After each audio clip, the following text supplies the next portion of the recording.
Hey guys, excited to bring you another episode, this time with Grant Thomas, local realtor, but more importantly, a local connector of community. We talk about Grant's start with the new CPL, his corporate experience with Infotech, and his journey into becoming a realtor here in London.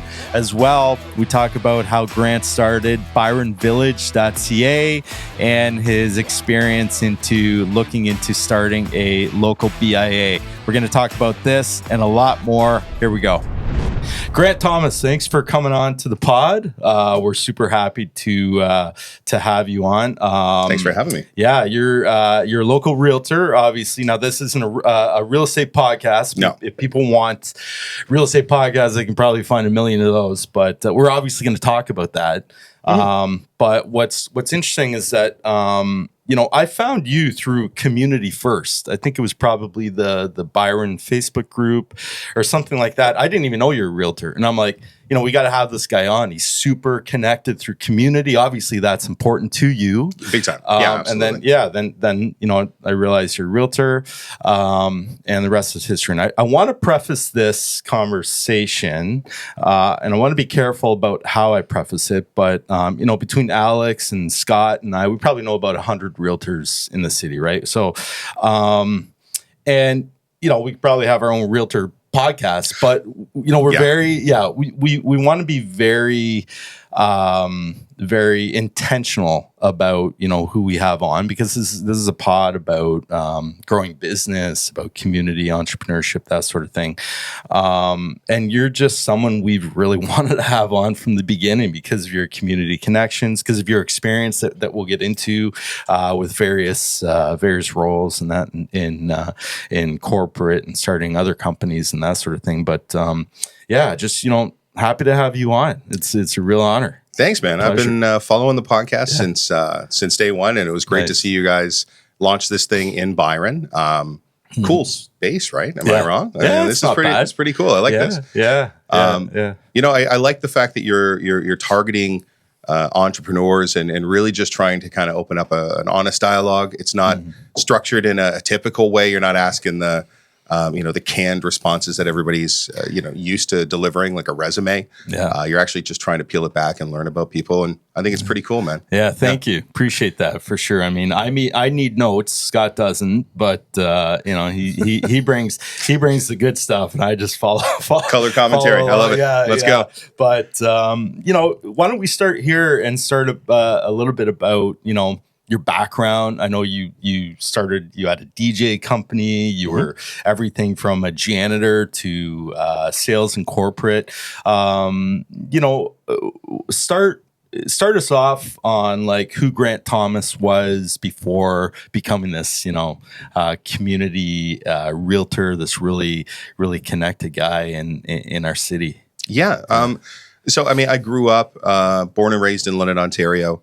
Lived in Toronto for about 8 years after 9/11, but came back, right? That was my, appreciation, right? You want to go to where the grass is greener, and then you realize it was pretty good where you came from. I'm glad you came back. Absolutely, man. It's I wouldn't go anywhere else, to be honest with you. But I got started, I would say, moving around a lot. My experience was honestly, my dad was a bit of a rough character, my birth father, if you will. My stepdad was a rock star. Like, he was really the best, kindest person ever. So happy I had my time with him, and grateful for that. But I think in the beginning, I was moving around, I think all schools, high school, elementary, probably 8 schools in total. Wow. Yeah. Right.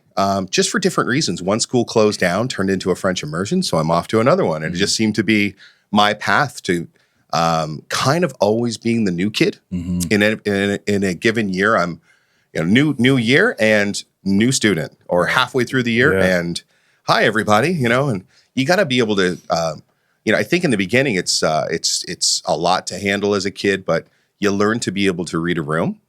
And ultimately, I think what it taught me was how to find your people and how to engage with folks that are kind, right? Because in the beginning, you're looking for someone who's just willing to give you the time of day. I'm brand spanking new. Everybody knows each other. They grew up with each other. And this is not the first time I've dealt with this. So, you make relationships where fast friends, right? Yeah. And it's not about history. It's about in the moment. And then you open your doors up to a lot of cool experiences, right? Like, being able to move around and then later on take that into a philosophy of, work hard, but really engage with people. It's not about influencing them. It's about actually being a part of that community, right? I like that. Now, it's funny as you're saying this and I'm listening to your story, I moved around quite a bit too. I think I'm not quite up to 8 schools, but I'm probably at least 5. And I never really thought about it the way you just described, which is like, because I feel like I can read a room. Yeah. I feel like, I'm not too stressed out about being the only, the new guy in that room and trying to kind of find somebody to chat with, to find some common ground, to open up a conversation and maybe get to know somebody.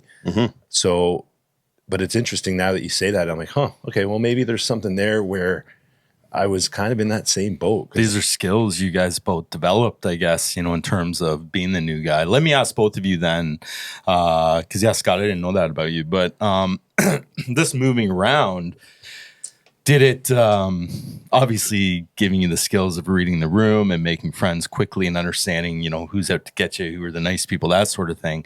Does it allow you to kind of reinvent yourself at each new school? I'm curious about that. Big time, right? Yeah. So one school, you're the kid who's getting bullied. Next school, you're the tallest kid in class. Right. Yeah. And you're, it's like, okay. So and it wasn't like, complete reinvention, but it is, I'm being received this way. And that's an interesting way. It almost makes you then look at yourself and go, well, I guess, you get to wear a lot of different hats, right? Yeah. And so from that, I think what it taught me was I'm not defined by one person's impression of me. And that translates into a lot of relationships and professional experiences. It also teaches you that you have a lot of second chances and third chances. But it's about there's an opportunity when you make a connection with someone, and you don't have to you don't have to try and chase a friend group. Because you'll find friends no matter where you are, right? And you got to appreciate what you have, right? So that's what it taught me. But yeah, I never thought of it. It did teach. Every time I went to a different school, they know me blank as slate, right? You're just like, okay, like, what do I want to be here, or how do I want to be perceived, or whatever? But what's the other side of that coin, though, right? Yeah. Because we talked earlier before we started recording about authenticity. Yeah, true. Right. And, we're talking about sales and entrepreneurship and, being a realtor and, like, are you being yourself? Like, again, because, recreate yourself. Yeah. New opportunity, new friends, new network to kind of come in a different light. But I guess where do you realize that trying to pretend to be somebody that you're not isn't the right move? So I have a law of lesser pissers, if you will. So, am I going to be true to myself? Or am I going to be more angry that I wasn't myself in that situation? Or am I worried about them being angry at me for not being the person they want me to be? I would be much more angrier at myself or disappointed with myself if I'm not looking back on a moment or looking back on a situation and handling it the way I would have from my own take on it, rather than trying to impress someone. Right? Yeah. Because I always find that you fall short no matter what it is. You're second guessing because it wasn't your authentic response. And if you're getting introduced, imagine every introduction is, hey class, new guy, come stand up and talk about yourself. Right. And what do you want to say? I come from a broken home. I'm having a tough time today, but nice to meet you all. And, I was bullied in my last school, so nice to meet you all. Right. Like it's you kind of have to put on the best front of yourself. But at the same time, I think once that introduction that's a big room version of yourself. I think when you really break down and just, you're interacting at the lunch table or it's arts and craft time, or you got to work together in groups in a different school, different projects. That's where I think you are really yourself, right? And I think it's kindness. If you extend kindness to someone else, they will mirror it. Right. And I've been grateful for the kindness shown to me. by, not the popular kids in school. Sometimes, yeah, sometimes no. But I think if you are just in a situation where you can leave the room and go, I have no regrets because I was being authentically myself. Yeah. And you know what? The kindness piece is it seems so like basic. Yeah. But it's such a great starting point. And I didn't get the kids on the bus today to go to school, but it is literally something I say to them every single day. Yeah. Be kind. Yeah. Yeah. Be kind. Yeah. Be kind. Be kind. Well, and in business, man, I'm telling you, it's, if I was born and raised in London too, and here I am growing my business in London, if I was an asshole to people in high school or whatever, there's a lot of people I'm doing business with now that thank God I wasn't that a-hole. It's that true. They're like, yeah, Ryan's a good guy. He was kind to me, and it wasn't an intentional thing because my parents didn't say be kind to people. I just thank God I wasn't a dick, and Right. It's true. and it really does kind of come around. And then there are those people that weren't kind, and you're like, yeah, I want nothing to do with them, and yeah, Nice. So What I've learned is the folks that aren't, there's reasons for it, right? Yeah. They're either projecting Yeah. something because there's a deficiency or a lack thereof, so they're wanting to be the person that you see. But I think what I've learned, and it doesn't matter what background you have, it doesn't matter your experience, your faith or your ethnicity. Everyone has like common things that they're looking for, right? They're looking for, security. They care about their family, right? They're looking for a bond to the community. And I find that we have more in common with one another than we do differences. And We're all human, man. We're all human. I know. but social media doesn't design it that way, right? No, sure everything's designed to find the sportification of politics, or this, we pick our camps and then go online and fight with one another. And I just don't subscribe to any of that because I've seen it in real life, and that's not how. I don't think that's how we really are. I want to talk about social media and how you use that for your business, because I think you're fucking hilarious on social media. Like, I love it, man. But we'll get to that. But I don't want to let this thought go in terms of the authenticity that we're talking about, and yourself having quite the career. You work corporately. Did you not struggle, but were there challenges along the way in your corporate career where you're like, oh man, I'm not being authentic. I'm not being true to myself, but I need to be that corporate guy, Absolutely. Right. Yeah. So I got into corporate after a hosting job for a local television station, now CTV, but at the time, New PL, right? It was a Chum affiliate. The new PL. The New PL, remember that? Right. I'm that old, man. Tell me you're I'm old almost without 50. saying you're old. Absolutely, right? And Hey, listen, I was up north with my family's thing this weekend. My niece, she's 20 in university, said, Uncle Ryan, you got a podcast. I'm like, you're 20 and you're listening to me. Okay, we got a chance with the younger crowd. We're not that old yet. Not yet, right? Shout out to Abby, my niece. But anyways, I digress. I think this is the vehicle to connect with people now. Yeah. I do. Yeah. I think we're all on our devices. Yeah. I only ended up getting cable again because it just sort of bundled itself with other things, but I don't, it's a different medium now, right? Yeah. So then we're talking about the corporate. the corporate like side. being authentic and Almost trying to be authentic, but really having to be that corporate person versus the true you. How do you do that? How do you balance that? In the beginning, I hid and enjoyed the anonymity. So when I moved I went to Infotech Research Group in like 2000 or so. Wow. Like really grassroots. We had a storefront on Dundas. Yeah. We used to be, I think, like next to it's Clarence and Dundas, like right on the ground floor. Really? And I mean, they've grown to this massive, an amazing company, right? Yeah. Leadership there is That's cool. phenomenal. Yeah. And they took me on, but I had blue tiger print hair. Like I was in a rock band. I was on TV. I had access to free hairstylists from the TV show, and I just said yes to everything until my hair started disintegrating. But what I realized and what I liked was on the phone, I'm talking to C-level executives And I took great pride in the fact that, back then I'm like, they would think I was a squeegee kid. Like they would think there's no way they would talk to me. Yeah. And I'm introducing our service, providing value, and shutting it down like a top producer. Nice. And it came originally from scripting, because on TV you have to be able to just handle it all, right? And so I think how I approached authenticity versus not was, in the beginning you're learning the scripts, and every corporate's trying to go like script, right? Because they're trying to put a standard in place. I think what I tried to do is I learned the script, and then I get sick of the script, but I've internalized the points. Yeah. And then I spin it around. When I'm on the phone, I would try and treat it like the person on the other end of the line has to enjoy this phone call. So mentally, I'm creating a picture, like, how do I do that? Yeah. And I pretended I was hosting a radio show. Huh. So if I called someone, I've got a headset on. Yeah. It's kind of like this. Yeah. And I would just be like, hey, Doug from LA, how's it going? And I just would know.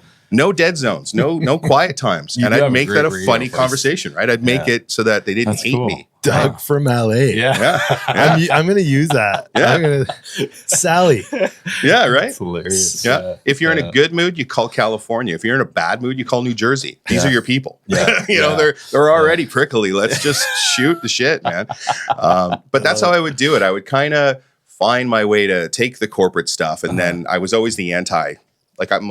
I'm your number one sales rep. Are you really going to script me right now? Are you going to take me to task on script compliance? So, yeah. And they would always leave me alone. Change. Yeah. Okay, so question. Yeah.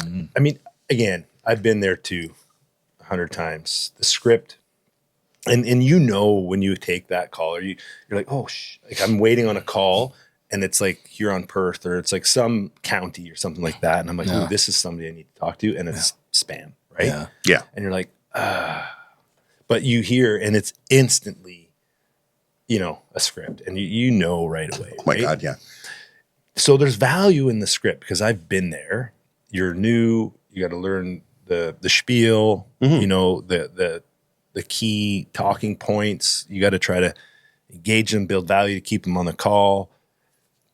So when do you loosen the reins a little bit? Like, because we're not necessarily talking to corporate folks on this pod, right? Sure. But we're talking about entrepreneurs. Maybe they're growing a team. Maybe they have a sales team, and maybe they have a script. Where do you loosen the reins? I think once you find the value in the call in the first place. So if you know that during the call I have to lead them to this thing, ultimately, like when I worked for a research-based company, I would try and find ways to send them something to make that call worth their time. And I would almost treat it like a value per minute. Something of value. Right? Yeah. And then beyond that, now I'm trying to just drill to the value. If this person doesn't have a lot of time, I'm like, give me 30 seconds. If I don't make any sense at the end of 30 seconds, hang the phone up on me and I will never call you again. And I'll say that right out the gate, and they're like, you got 30 seconds. And that would be it, right? And I would just be like, listen, you deal with this. We've got this. I know you get 100 million phone calls, and I've just sent you an email. If you open it up, there's that. I've just delivered, and I'm not trying to sell you on anything. I just want you to be able to take my phone call again and maybe give me a half hour. I want to earn that half hour. I think this is super valuable for those that are listening, that maybe new entrepreneurs are thinking about starting a business, that, I do see it where everything will be aligned. They've got great branding. They have a good structure. They have a good business idea, that sort of thing. When it's time to get on the phones, they're like, oh, shit. Yeah. And how many times do you get the phone slammed on you, with no's and all these things before? I think that resiliency is really important for that phone work. I know we sound like, we're aging ourselves a bit, but I do think, a younger generation of entrepreneurs still need to understand that phone work and getting those no's and that rejection. Absolutely. Working through that. I still do phone work. There's resources out there for realtors. You can draw a circle on a map. It pulls all the landlines. Right. And if I've got a client who's like, we need to get into this condo community, this is the one, right? It's our kids want to go to school there, or we don't want to move our kids out of our school zone. This is an urgent search, and that would be the perfect thing. I'm calling every unit, and I'm just doing the most honest.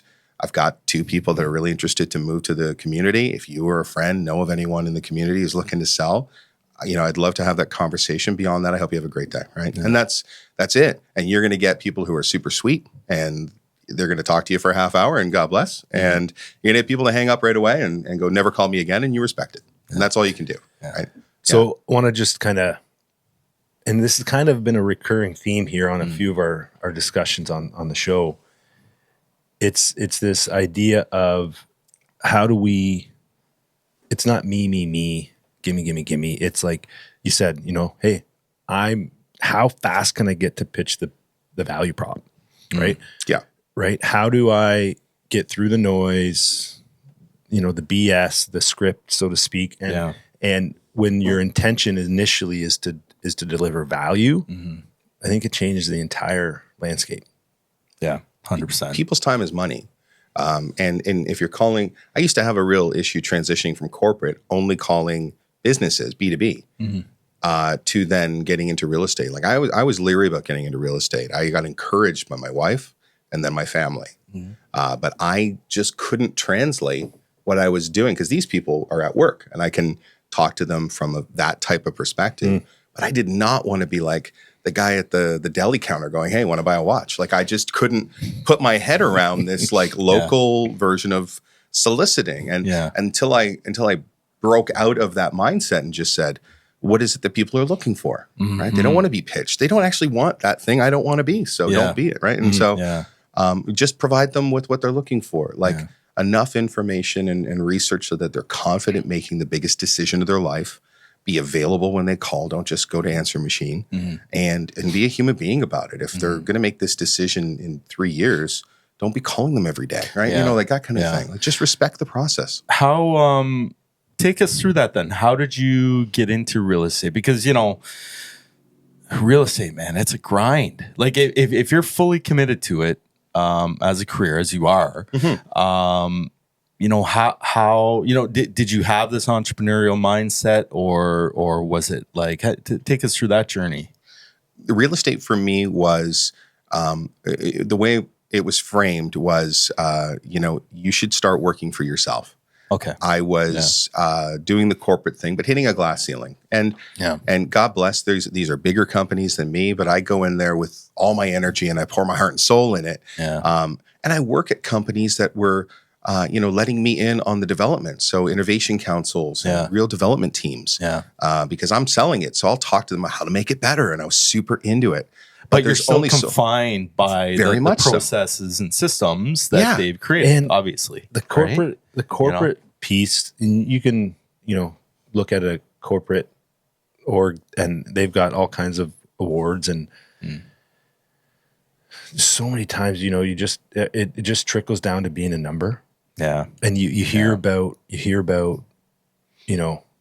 just decisions that are pushed down without any regard for folks who are actually in the front line, right? Corporate just makes the call and they've actually made the job more difficult to their frontline people just based on certain little things. Like, okay, we're doing a reno and now the lunchroom doesn't have a sink. It's like, what? Yeah. Right? Like those are the things like when I hear corporate that are cringeworthy. Yeah. Literally it's like, you have no idea. Like you actually don't give a shit. You just laid off X number of people to hit your quarterly arbitrary number just because, it's like, So good on you for making the move because, that's, it takes balls, man. To get out of that, it takes a lot of guts to get out of that. I feel for those middle managers because those guys are in the rough spot, right? Yeah. They didn't make that rule to do this action, but they've now got to keep morale because they're their people. They really do have a vested interest to make them productive, but also make it a good space. But then you've just laid off a quarter of your sales team. And I've been in that role where we've had to deliver the bad news. And it's a heartbreaker. Like and like, so over the years, I developed, through professional training or different courses I would take, coaching, crisis management, counseling, e-commerce. And so you pick up pieces as you go along. But then when I made the transition into real estate, I'm like, how could, what's all this going to be? I really felt like I couldn't bring what I've learned over the years to something new. And I got to tell you, the more you embrace those lessons you've learned, you will find places to put them into working for you. Right? Interesting. And so now, right, I deal with people in transition. You're only buying a house if something in your life has changed, right? And it's a huge pressure cooker. This is the biggest decision of your life. Yeah. And so, we're having, we just got married. We're buying a house. Right. We're having a kid. We're having our second kid. Buying a house. Yeah. Someone passed away, selling the house. Right. Or we're downsizing or divorce. And, I've had people, Zoom calls with clients, face-to-face meetings with clients. Tears are a part of it. And it's not what I'm bringing to the table. I'm trying to be the remedy. Yeah. Because they've got enough of that pressure going on. You've got to support those people. They're going to need someone, and you better bring your better self. It's not transactional. At that point, you do care about them. And I've made some very valuable relationships and great friends, I think. Yeah, of course. But you really do feel for them because, man, you're brought in and in the middle of something that could be the toughest time in their life. Right. Estates where siblings aren't getting along and haven't spoken in years. Jeez. And now they're responsible to sell the estate and no one trusts each other. Divorces, they don't, you see two signs on the front lawn. So many variables you're dealing with. That means a husband and wife don't trust each other. You see two different brokerages in the front lawn. That's a dead giveaway. Holy shit. Yeah. And I've been on the second sign situation where like I'm representing the wife and she's representing the husband, and oh my god, this is very strange, but we'll all get it done. This is our mission, right? Yeah. As awkward as it is, yeah. We'll keep moving forward here. Yeah. But when my wife encouraged me to get into real estate, I started seeing those pieces. So the research from my technology companies, I'm like, that's what they need. So let's just give it to them. And how do I package it to make it valuable every time we interact? Yeah. But also having that, going right back to the beginning of our conversation, having that skill set of, understanding, reading people, communicating with them and getting on their level very quickly. Yeah. As you did as you were traveling around as a kid from school to school. So that's really reading the room. Interesting. Reading the room, right? For sure. So let's get into the social side. So sure. Yeah. And like marketing yourself, kind of branding and just growing a bit of a community. So I played hockey last night. I got home. It was late and I'd seen there's a missed text thread from Ryan and Alex, and Ryan shared a few memes and things that he found that you've shared. Yeah. Yeah. And, there's in real estate, like marketing yourself in real estate, like there are hundreds of billboards everywhere across the city, bus stops. I've been on them. I know. Billboards. I know. It's a necessary, right? Like, oh man. So it's gotta be tough to cut through the noise. But like the one, and I've seen there's I think it's Travis Scott. I think he's in the UK somewhere. It's semi-recent. Yeah. And he comes out and I get goosebumps seeing it because there's so many people. It's an outdoor deal. That's right. The one that Grant posted. Yes. Yeah, but the meme was like when my real estate clients see an investment opportunity and it's taken out the concert, but it's just Travis Scott and the music, and it's like a little rundown fixer upper. Yeah, that's right. That's right. So good. But that's not a billboard or a bus stop on the side of the road. So like how was there a light bulb moment? When did you kind of realize that, keeping things light, but having some content out there will help grow your awareness? For me, I started out in real estate, and again, similarly, learn all of the ropes, learn from everyone around you, get tons of support and tons of things to learn, but you're learning their way of doing it, right? And then when I started to take over my own brand, truly about 2 years ago, I just said, you know what, I'm not gonna be my grandparents' realtor, right? Yeah. I'm not gonna be. I'm almost 50 years old and I'm still approaching this like I'm a kid trying to, wear my best suit and, don't show your tattoo, Right. make sure all these like stigmas we had from 30 years ago and all that stuff. Yeah. And so now I'm just like, the more authentically I'm myself, so my humor comes out. Yeah. I do goofy videos all the time. I'm the guy who tries to make the kids laugh. My daughters, right? They have a great sense of humor and that's half my day. And they show me half these things and I'm like, I'm going to my brain starts spiraling, and that's what I end up doing for an hour. They're so good, man. Right? They're so good. But then also, in Scott's point, you have that humor, which also has value. But then you also do post a lot of, there's some very valuable videos that you've done on social media that, case in point, man. I think I was on your blog. The other thing is that you're keeping your blog up to date, which is good. Mm-hmm. Giving you check marks all over the place on, Thanks, on the digital marketing. I'm the digital marketing guy. This is a grading system. I respect it. Nice. But going through your blog, and it's like, hey, does a generator increase the value of your home? We're out in the country. My wife and I bought a house out there about a year ago, and we've always talked about getting a generator. Or in the past year, this year, we're like, we better fucking get a generator. Yeah. And I'm looking at your blog. Sure enough, what am I doing later? I'm going to buy a generator because, I did land on some valuable information that you put out. We're having you on our podcast. Of course, I'm looking at your content, but It was very valuable. And I showed her this. And I'm like, look at this. It can actually benefit and increase the value. It's 5% or whatever. Sure. But you're giving really good, valuable information out there through your videos, your blog content. And I think that's super key to any business, really, is give this information, give this valuable info that you have. I think I talked about this on our last interview, without expecting that hook to hook them in. That's Just it. Give. Yeah. Be authentic. You can't box people in. No. They've had 25 years of sales tactics, right? Approaching everybody. Every time we open our device, they're trying to pitch us on something. Yeah. We're all used to it. So I follow more of a Gary Vaynerchuk thank you economy philosophy, right? Where Love it. You align yourself with your people by just putting yourself out there. Yeah. So I'm not trying to be a stuffy version of myself, right? And then not authentically being myself. Mm-hmm. In the beginning, you have to be competent, right? And that breeds confidence. But then after that, you once you've learned all the ropes, so I've learned everything that I can. I'm learning all the time. Don't get me wrong.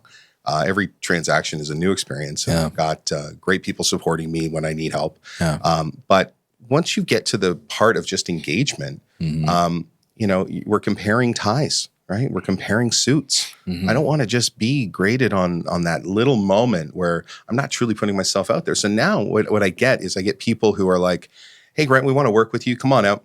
Have a look at my house. And I'm like, okay. And so if you work with me, and they're like, we're working with you. I've already vetted you because I've seen all your stuff. Yeah. I feel like I already know you. Yeah. See, that's the kicker. That's the kicker, right? You may not be, how do I want to say this?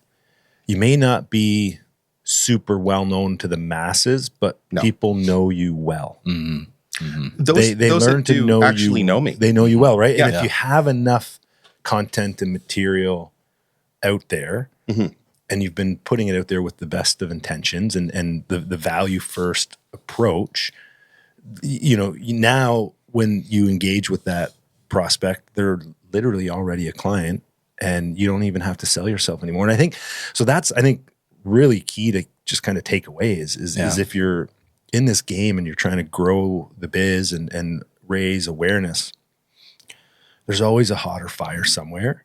Mm-hmm. But I feel like when it comes to marketing your business, it's just so easy to just leave it on the back burner. Like, maybe you'll do a deep dive this weekend and you had some time and you dedicated it. And then now there's a hotter fire. It takes you off. Yeah. And then 3 months later, you haven't updated your blog. And let's be honest, like I am guilty as charged. Like I am not criticizing here. No. I am guilty as charged. Yeah. But thank God we've got guys like Alex around here.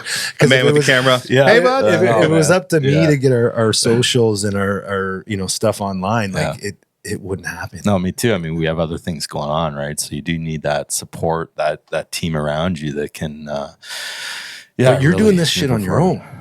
Yeah. So I'm part of so Keller Williams is a very, it's I think the 5th largest real estate company in the world. Mm-hmm. We've got a really great presence in Southwestern Ontario. So I'm part of a bigger group. Nice. And trust me, I need help. Yeah. Everyone does. Yeah. Realtor knows everything. Yeah. And those that pretend that they don't.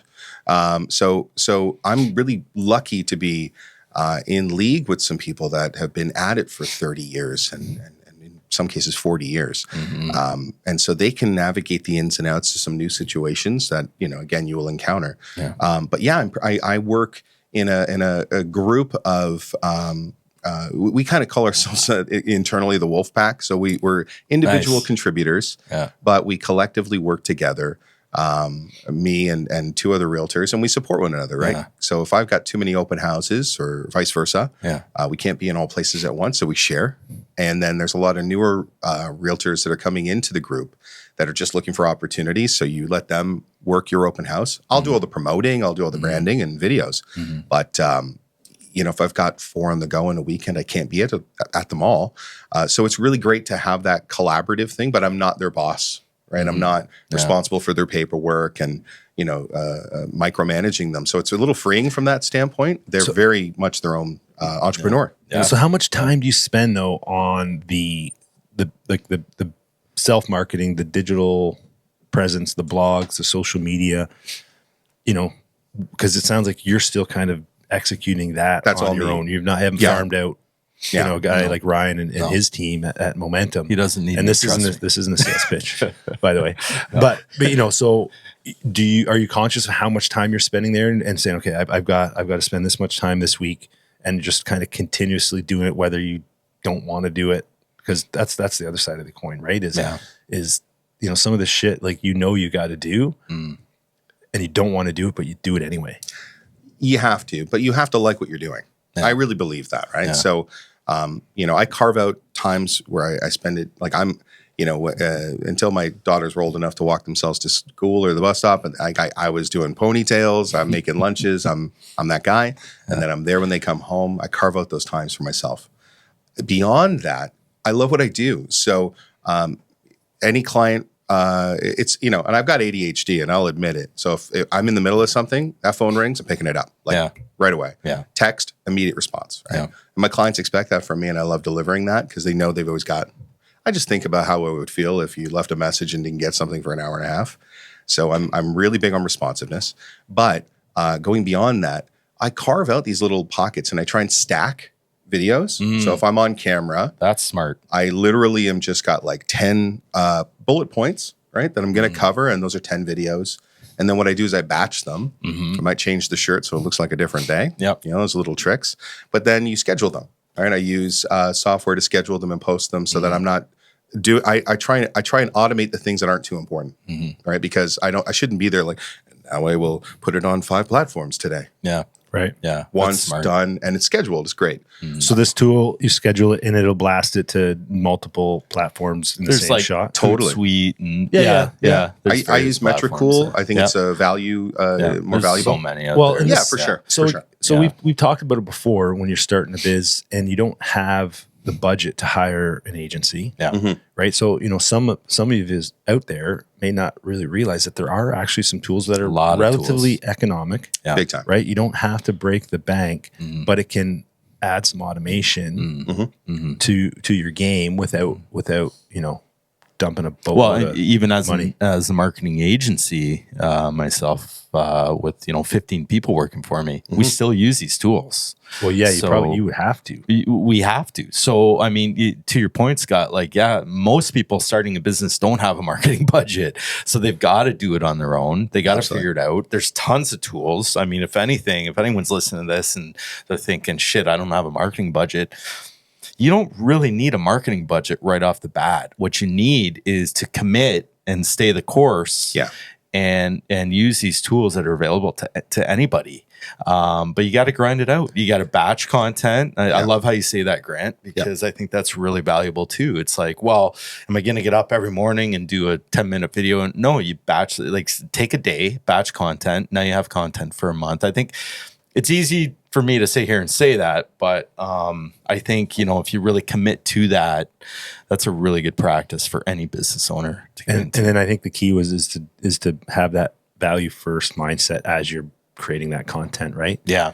Good point. Sure. Because I think there's a lot of me out there again, and we've all been pitched and solicited. Like, I don't know the stat, and I'm going to butcher this. It's completely just, We'll do Alex will do a fact check on this. Yeah, that's right. There'll just be a thing underneath the screen. So please refer to the. But it is. I hope you do that. Otherwise, it would. We are solicited thousands of times a day. Mm-hmm. And that might sound obnoxious, but when you really start to think about it, and especially with the scroll world that we live in, you know, just even on the way here, I don't live far, you know, but there's a bunch of realtors on bus stops on the way over, right?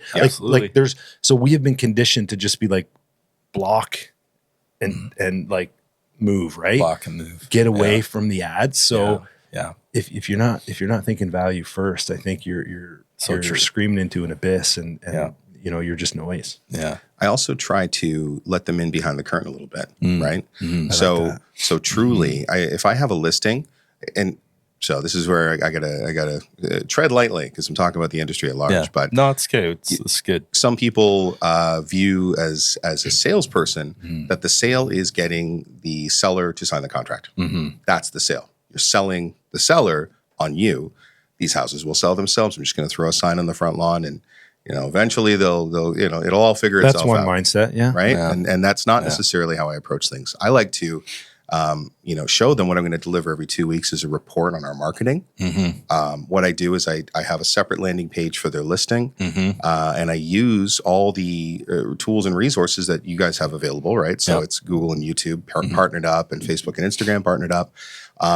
And I show this many impressions, this many clicks, right? And then I also show organically what you get on realtor.ca on the back end. We can see that. And so what I go, you know, we've been on the market for 30 days, but effectively through the amount of clicks, you've organically been on the market for a year, right? And so now what you can be assured of is there's something's either got to change. So you can either increase your patience, and if this is the road you want to take, and just stay at this price, and because we can't build another wing of the house or build another bathroom today, or we maybe talk about a pricing strategy that's going to get you the result. And either way, I'm there to support it. I don't drive that process. I can advise, but I do want to show them everything. So if they've ever got a question, because I think about how I want to hear it, right? Yeah. Did we explore everything? Are we leaving money on the table? Are we? Is this person really trying? So no, here's everything. And also, if you got any suggestions, we're going to do that as well. I say yes to everything. Yeah. So someone's like virtual staging. All of a sudden, I'm doing virtual staging. Yeah. Right. Yeah. What's virtual staging? Yeah. It's really cool. So it used to be really clunky, and you know, you would look at it and it's like a normal room, but then they've got these like pixelated, terrible looking chairs in it. So digital version of the room with like completely like Jess Davis setup. Probably 100% virtually staged. I use it for like you know, vacant condos or things like that. Okay. And that's cool. So my video, I can't really show furniture in it, but for the pictures for realtor.ca, those, because it's always a 5-picture, 6-picture panel when you open up the listing. I make sure those are always set scenes. Cool. So I'm not just showing blank squares, right? It's tough to get a scale in there. Yeah. So you're really using technology, as tools for your business, which I love, because I don't know that not like, you know, it is, but I don't know that every realtor is really using all the technology tools. Not just realtors, just entrepreneurs, you're right. Entrepreneurs in general. You're right. You know, there's there is technology available to us. You saw Elon landing that booster on the weekend. Yeah. Right? Yeah. Like if you really think about that, right? Like how far, like if they're doing that, there's probably a few tools you can use to grow your business. Yeah. So, you know, what would you say to somebody, realtor, entrepreneur, salesperson, who, because I've got buddies that are in the same boat. They're definitive in a mindset. Not a tech guy. Right. Heard that all the time. Computers. That's a death knell in this industry. Not my thing. Right. And here we are. And, you know, maybe some people listen and going, this guy shut the hell up about tech and these tools and this bullshit. Like, I'm not a tech guy. It's not my thing. But, you know, so what do you say to somebody who has that sort of definitive mindset, and they've already excluded themselves from being part of that club, when reality is that you don't need to be able to write code to leverage some of the tech out there to help automate some of the repetition in your daily grind. Yeah, I think if you're not a tech guy, but you found a way to make the industry work for you, real estate's great in that, you know, it's a relationship game anyway. And if you've been at it for 30 years and that's your recipe, God bless, man. A lot of people do it through, like I do a lot of digital and social, right? But it's a lot of those people are doing more smaller groups and just joining clubs and you make friends, right? But where I do a lot of coaching with other realtors and a lot of knowledge share, right? I'm big on that, is to just kind of break down what it is that makes you who you are, right? Because what you're putting out there is, the headshot and a house behind you. Yeah. But if I want to know who you are, like, let's talk about it. Some of them are foodies. Some of them are cooks. Some of them are on sports teams. Yeah. I'm just like, you need to share the ins and outs of who you are and the things you're passionate about, right? Sure. So that way you're actually doing it. And now all of a sudden it's not content. It's just a little bit more of an open version of yourself. Yeah. And then beyond that, there are tools like, CapCut, Canva that are very handy and very quick. If you're not a techie person, the ramp time on those are pretty reasonable, I think. Sure. Right? Yeah. And then scheduling tools, like we talked about, Hootsuite and Metricool, get after it. Just, you can look at your calendar year and go, this is the holiday. I'll have the holiday post here and the holiday post there. And all of a sudden it fills up, right? It takes time though. Yeah. A lot of realtors don't want to be on camera. That's the big thing that I hear. They're just like, I could never be on camera. And I'm like, well, if you want to let people know who you are, you might have to be. But that's only if it works for you, right? Well, and that's that definitive. They've already determined that I can't be on camera, right? Like, and I think that's really where I was kind of going with this is like, just because you're uncomfortable doing something doesn't mean you shouldn't explore it.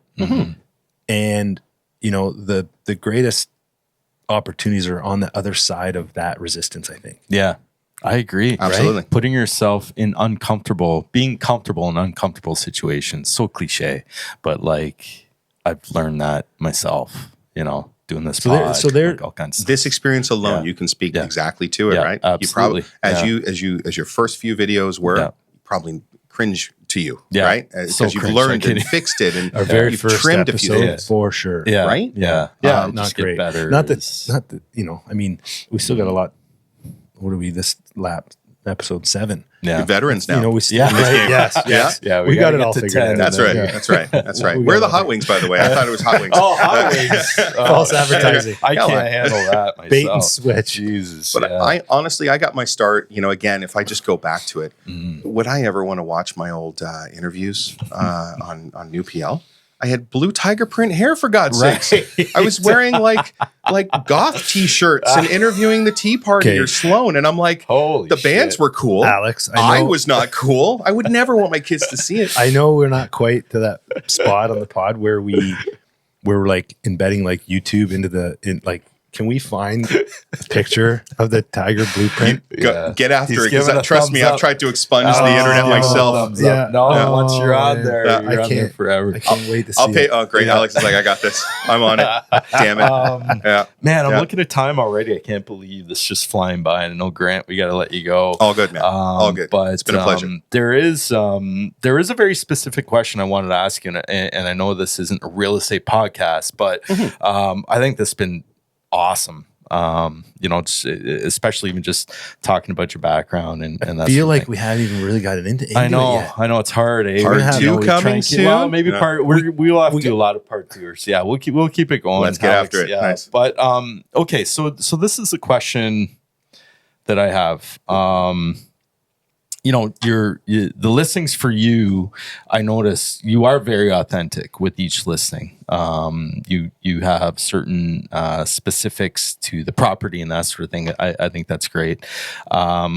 We talked prior to coming on how we started this podcast 2 years ago. It was absolute garbage. We bombed. We put half-ass effort into it, and got half-ass results. What I want to ask you with the real estate industry is that I see a lot of realtors, and not just people that I know, that are doing it as like side gigs. Yeah, but this is your experience. So you're coming from a real experience. Like, so why don't you share what that was all about and why you're coming to this question? Well, in terms of our experience with this pod. No, with you in your last home. Yeah. Purchase experience. Okay. Yeah. Good point. So last home purchase, I've sold and purchased several homes, is that we had our realtor was like full on committed, full-time realtor, that sort of thing, right? Full on, like this is his career, this is his job. Absolutely, yeah. The other realtor was like a part-time side gig, and so fucking frustrating because they did not keep up. Couldn't move at the same pace. We couldn't move at the same pace to make shit happen. And I'm just like, you got to be kidding me, man. Like, why? What is this side gig bullshit of, you know, like not committing to this career and having, you know, 2 other jobs and be, you know, and I don't know how to ask this. I just wanted to bring this up because this could happen in it's any a real business. experience. I appreciate it. Yeah. No, and I'm curious how you navigate. Do you experience that yourself? Because it was a nightmare for us. I find that when people are either starting out or if they have maybe hit a peak and they need to fill the gaps, so they find other industries to get into, that they will go part-time, right? Or stay part-time. Okay. And my job is to work with them, right? Because if my client wants that house, that's who I'm married to until this thing's closed. Yeah. Right. So I've got to find a way to coach them along and like, hey, I might have to hound people. Like I'm the meme of George Clooney. Like I'm just waiting for them to show up. But part of my job is to get it done. Yeah. Right. And or get the information from them so that we can just move this thing along. Yeah. And I do get phone calls from people who are like, hey, I'm just in the hot tub. Sorry, I couldn't bother to. Right. And I'm like, fuck is that? I'm like, no problem. Hey, listen, are we still good to like, thanks for the overshare. Yeah, are we still good to have the showing? Along? Did you get the showing request? Yeah. Did you get the offer? Are we getting to move this along? So you're constantly navigating through that. I have to do it. I kind of approach things like a teddy bear with the claws come out when they need to, but everyone's going to work. I got to work with everybody. Yeah, of course. And at the end of the day, they're grateful that I was able to be a person they could work with. My clients got what they wanted, and that's all I care about. Yeah. Right. Yeah. Afterwards, I'll talk about my experience to my wife, and she's great to listen about. Like, you wouldn't believe, and are you serious? And this is ridiculous. And but on the phone, I'm just like, hey, thank you so much for your time. This is really great. Yeah. Because I think if you as a realtor take your ego and personality out of it, then you're representing the interests of 2 parties. And if they have a willingness to work together, you can get it done. I love that. I think if you've got another character who's made it about themselves, sometimes they're out there. Yeah. Then unfortunately, what I'm dealing with is some interpersonal, I think maybe a lack of skill set.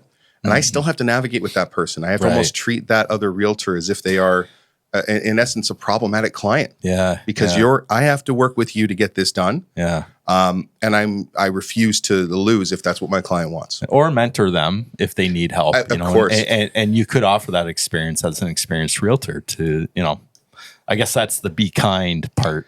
It's the be kind part, but what I won't do, because I'm, I've been at this for 6-7 years, right? Yeah. I'm not very long in the game. I made the transition later to the industry, but I think the difference between my approach is, what can we do? Where are we going to go? How are we going to get this done? Is everybody still on board? Let's go. Versus, I think where a lot of maybe more mature realtors sell themselves short is they start their sentence off, well, listen, I've been at this for 30 years. So let me tell you how this is going to go. And it's like, I'm afraid you've just lost the audience. Yep. And I'm going to let you trot your ego resume bit out, but then we're going to get back to what do we got to do? Because that's all I'm listening to. Interesting. That's all I care about, right? And I refuse to be that guy, man. I refuse to be that guy. I got to learn every day, and every day is a new experience. Yeah, of course. Right? Yeah. Yeah. Another theme, right? Another theme. Check the ego at the door. Check the ego. Yeah, we talk about that. What do you need it for? Like, I'm not in the business for me. Like, I mean, and again, I think I've had to accept a certain degree of humility, right? Like, I think when I was originally on TV, I was like, I feel like I was 100 pounds skinnier, and I, maybe a little bit cooler to the version of myself that I am today. But I've had to update myself, and I've had to do so. Yeah. And I think, if I was coming at it with an ego game, I'd be on the, what am I trying to be in front of my car on a golf course, smoking cigars all my life, doing that imagey thing. Still have the blue hair. Yeah. Oh yeah. Or that, right?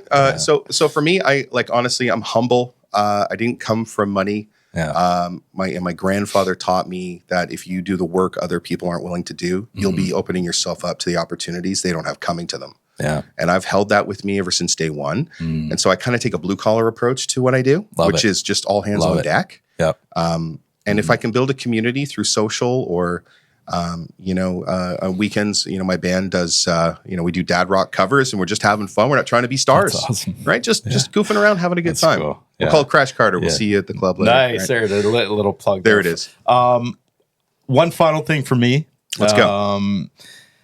London, Ontario, growing. It's changing. Absolutely. Changing quite substantially. Growing Rapidly. quite substantially. Yeah. As a business owner, entrepreneur in London, thinking about coming to London, what are the opportunities that exist? I mean, you're on the front line, right? And seeing this growth and these changes. Anecdotally, I'm seeing it. Someone from London went to high school here, that sort of thing.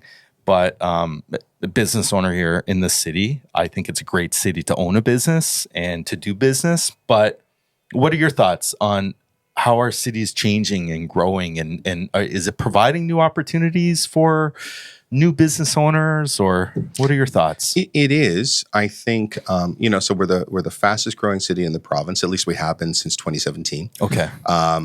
That is a huge, influx of people coming, right? Yeah. And that contributes to the property values in a good way. Yeah. Where you're seeing people in the East End finally get real appreciation for their product, right? A lot of great stories out there. And I think we're the fourth fastest growing city in the country, or at least we have been in the most recent years. Okay, there it is. So the way I look at it is Southwestern Ontario is kind of like the Florida of Canada. We're the southern bit, surrounded by water. Yeah. And we would be kind of like Orlando, right? We're smack dab in the middle there. Yeah. And so people are coming here because they immigrate to Canada. They love, we hit the jackpot. I honestly, if you ever want to appreciate your day, you live in Canada. We live in probably the most southern part of Canada, pretty much. Yeah, Nicest weather, surrounded by beautiful fresh water. We have great healthcare. We have great technology companies here and great education institutions here. So people are finding the secret's out. Right? Yeah. So if you're a business owner and you want to come down here, there's lots of great storefronts that could probably use some really, new entrepreneurs. Yeah. Just some neighborhoods where, if you come from Toronto and you're looking at our version of rough areas, you think it's adorable. Yeah. Right? Oh, that's cute. Right? Oh my, Yeah. it's a rough part of town. Sure, it is. Now That's you nice. you say that too. You mentioned, people immigrating to Canada, but in my neighborhood, some of the new families that have moved in, like they've come from Toronto. Absolutely. Right. Like they're like, Yeah. I'm getting out of the city. Yeah. Like you said, they're here. Oh, this is where, that's cute. Right. Like it's, so you're not just grabbing people from, out of country. We're grabbing people from, other cities in the province. I did it myself because the classic Toronto story is not everybody who's in Toronto is from Toronto, right? Right. It's where everybody goes to, right? Yeah. It's the bug light that we're all You gravitating left towards. London, went to Toronto. That's right. Yeah. Made Toronto money, which Yeah. is what you're thinking. Yeah. I was pursuing, executive recruiting and also, of course, corporate and music at the same time. Yeah. And lots of opportunities, great experiences, very lonely city. It's like chaotically, it's so many people, but unless you have your people, Yeah. it's very tough to start Interesting. from scratch. Yeah. And then the price is there for what I was used to seeing in London. I'd never be able to afford it. So I started making the decision to, I want to have a family. I want to, come back to London. I know it's okay there. Yeah. And you only appreciate it when you leave. Yeah. Right. Yeah. So a lot of Torontonians are seeing what they have here. Maybe their kids go to school here and they come and visit and they're like, wait a minute, it's green here. Yeah. And I know Londoners slam a lot of things and no city's perfect. I got my opinions on, decisions council has made to not set us up for future growth or future proofing. Yeah. But we have to get used to the fact that unless we get a head of housing for people that need affordable housing and also for other types of infill, so NIMBYs don't really help out, right? You've got to be prepared for the future. It's happening already, right? We've got a great place here. And unless we plan for it, it's not going to, you're going to see busier streets and clogged arteries and not seeing some real opportunity. There's no clogged arteries. What? Construction at every single, No, we have an accordion of zigzagging train tracks downtown. What could possibly go wrong? Yeah. Well, and I mean, with new businesses, you infuse new energy, right? That's it. We've just seen Frat's Chocolates open up in our neighborhood in Byron with incredible energy. It's brought a new kind of energy to that, I guess, little area of little stores over there. So, whether you're from a different country or you're even local, you can bring that energy to the neighborhood and the area that you're wanting to start a business, ideally. And if you don't see what you wish were there, make it. Like I have a screw it, I'll do it myself attitude, right? Screw it, I'll do it. Screw it, I'll do it. And Nice. and honestly, like I love Byron, but when I was, Byron's consistently ranked as one of the best neighborhoods in the city. Yeah. And then when you start researching Byron, there's nothing to find. There's it's a gap of information. Yeah. So I started doing the neighbors group because local businesses wanted that, and I just wanted to give it to them then. Yeah. And then later on, I'm now working with some local business owners to, we're in the early stages of trying to create a BIA, so a business improvement area, similar to Old East Village and Hyde Park, but like branding Byron as a destination and highlighting the businesses. Yeah. So I've got Byron Village.ca is our website. Yeah. And we're actually, our next step is to try and go through the phase of getting a village historical designation. Because people that live in Byron remember Byron Village. Yeah. They wish it were that. Yeah. And before we lose that identity, let's try and grab what was great about it, but also bring in the new people to that experience. Yeah, because like Old South, for example, they very much have that, right? Like Wortley is an amazing community, right? Yeah, definitely. Absolutely, right? So Yeah. I think if you don't see what you wish were there in your community, like White Oaks has got a lot to offer, Yeah, West Old Mass, East, all the Old packets, East is Old kind East of Village. They're doing good. doing their Kind thing of now an too. Identity. Yeah. just work with local business owners and be the person who's going to put it together, because those relationships are valuable. Yeah. And if you can help support other people, it will come back to you, right? Yeah, but And there's takes probably time. others thinking the same thing, right? Yeah. It just, you got to have a voice so that someone else can recognize that you're not alone. Yeah. Exactly. Doing it. Well, good on you. Yeah. Thanks, Good man. on you. Man. And Yeah. I can't wait to see it. I can't wait to see it continue to happen. It's happening. I mean, I think that's kind of where Ryan had originally connected, was through online, these community groups that we talked about. It was, like I said, I didn't even know you were a realtor. I just knew you were a community guy. You were someone that was like a super communicator and super connector. I'm like, we got to have this guy on. Not even knowing you were a realtor. So yeah, good on you for, thank you for, obviously in our neck of the woods, facilitating and providing community. And So give our audience, where do we find you? It's Grant Thomas .ca. So GrantThomas.ca for real estate. ByronVillage.ca for mostly events, but there's vendor directories, and we're really trying to make that a go-to source for anything Byron. Yeah. The Optimist Club of Byron, I'm one of the directors there and working with an amazing team there. Oh, so we do awesome. the fireworks I didn't know and that. That's all that great. stuff. Oh, and, great. And honestly, they've been doing some phenomenal work in the community, and I just started with them, so I'm excited to see where that goes too. Yeah. So, I mean, one guy doing all of this, wherever you are in London or the world, if you're listening to us in a different city, you can make that difference, and connect through community. It's good for community. It's good for business. It's good for the soul. So, definitely you're doing quite a bit, and continued success and Thanks, keep man. I things appreciate moving that. along. We really appreciate all the hard work that you're doing, for sure, for our community. So Real pleasure, guys. Thank you. Hey, and I thank wish you. you nothing but the best with the podcast. It's Yeah. going well, man. It's great to Absolutely. see. Thank you. Yeah, good. All right. Thanks. Good All right, well, stuff. Yeah. good to see you. Yeah, Right for on. coming. Thanks, Grant. Have a good one. Okay, wrap. you too. That's a wrap. Hey, nice, man. Well done, guys. Another great episode. Thanks for joining us. Please support our podcast. By supporting us, you can go to YouTube, follow us on Facebook, Instagram, go to our website, hustleandgrindpod.com. That way you can go and you can apply to be a guest. Listen to us anywhere that you listen to your podcast, Spotify, Apple. all the channels. But we really appreciate your support. Keep listening. We have a lot of great episodes and a lot of great guests ready to go. We're going to keep coming hard at you here and digging into the hustle and grind of what it takes to be an entrepreneur and a business owner.